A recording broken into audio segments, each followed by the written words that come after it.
কি করছে রে মানুষ কোন সময় এডি করতে হয় না এই যে উনি রাত্রে এখন বাজে 8:20 8:10 দিকে আল্লাহ গোকে চিকের দিয়ে আমাদের উঠানে আইসা বালতি বুলতি নিতাছে পরে এলা দেখছি পরে দমক দিছি পরে উঠানে আইসা শুয়ে পড়ছে। এখন আমার আম্মু বলতাছে হাতে কি হইছে, হাত হইলেও পলিথিন দিয়া বান্ধা।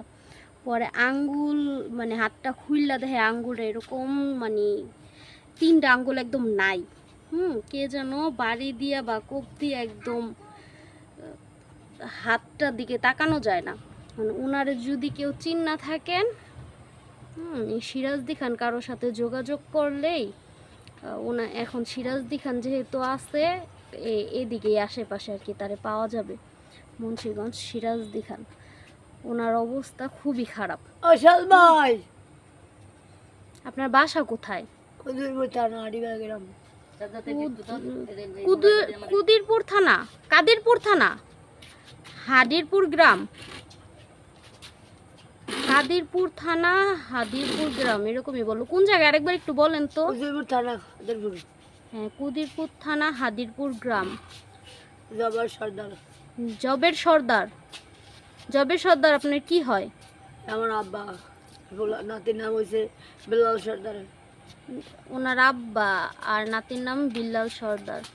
এখন হলো আমার আম্মু এই যে ওনার মাথার চুল সাইচ্ছা দিবে, গোসল টোসল করে জামা কাপড় পরায় দিবে। কি মাথায় কি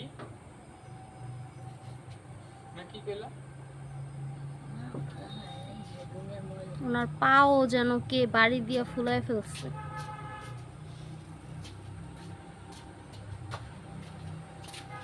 আপনারা ভিডিওটা শেয়ার করে দিবেন যত পারেন, যাতে ওনার পরিচয় পাওয়া যায়। আমরা তো প্রথম ভয় পেয়ে গেছিলাম, পরে হাত দেখা আর কি মায়া লাগলো, নয়তো আমরা পাগল দেখলে একটু হইলেও ভয় পাই, যেহেতু বাড়িতে বাচ্চা আছে। এই মোবাইলটা সাজ্জাতে দিক দা এই যে ফ্ল্যাশটা ধর ফোনের, তাইলে আমি